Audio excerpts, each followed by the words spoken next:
कि आपने ये अदम तशद्दुद की लड़ाई जो लड़ी है, अहिंसा के मार्ग से लड़कर आपने अंग्रेजों को यहाँ से जाने पर मजबूर किया, तो ये क्या आपका हथियार था?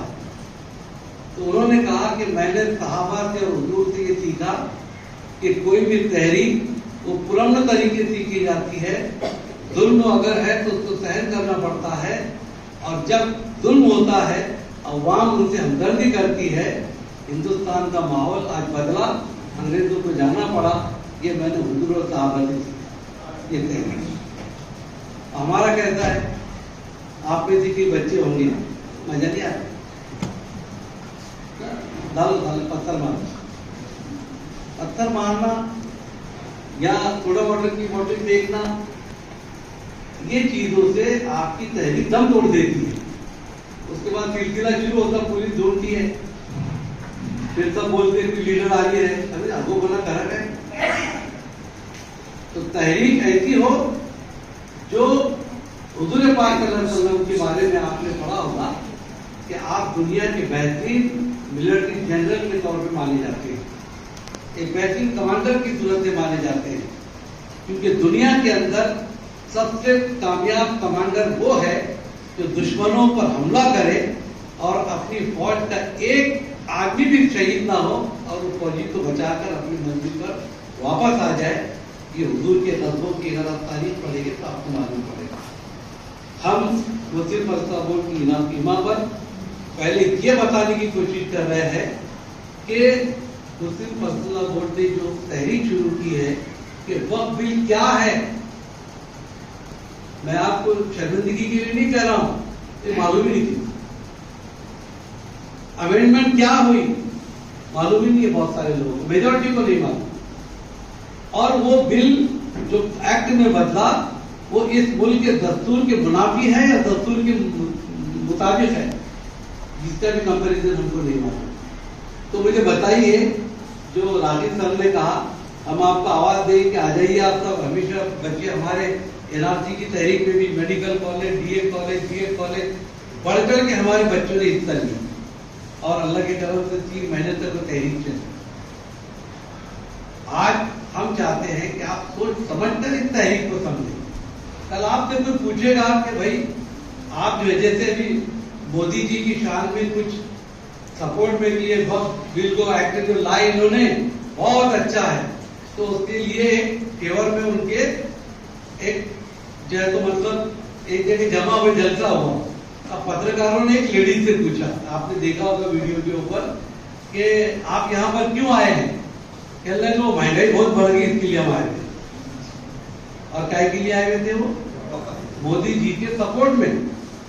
तो कल जो इन्होंने कहा वो खदशा हमारे दिल में है, और कोई भी तहरीक जब तक आप नहीं समझे आप उस लड़ाई को लड़ नहीं सकते।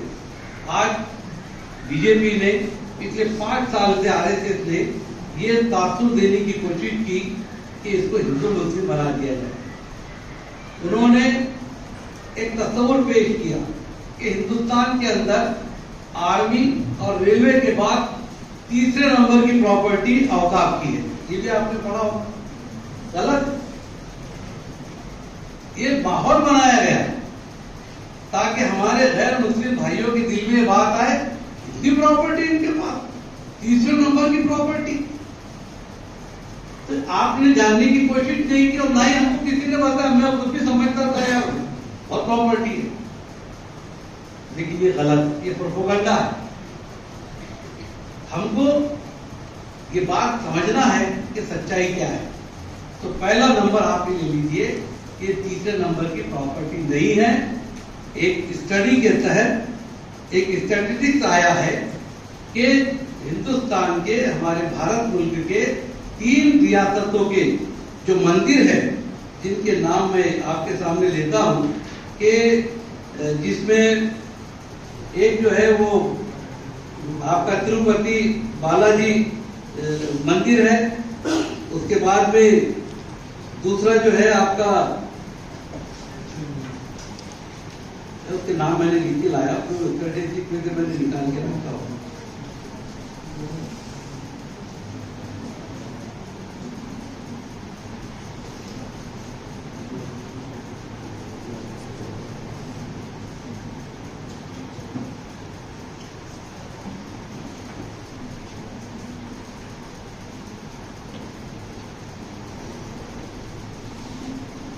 दूसरा है विष्णु देवी श्राइन बोर्ड, तीसरा है पूनागिरी श्राइन बोर्ड और चौथा जो है तो तिरुपति बालाजी श्राइन बोर्ड और एक है पद्मनाथन श्राइन बोर्ड। इनके 4-5 मंदिर जो हमारे हिंदू भाइयों की इबादत गाह हैं, उसके पास इतनी प्रॉपर्टी, इतनी जमीन है कि हम उनके सामने कुछ भी हैसियत नहीं रखते।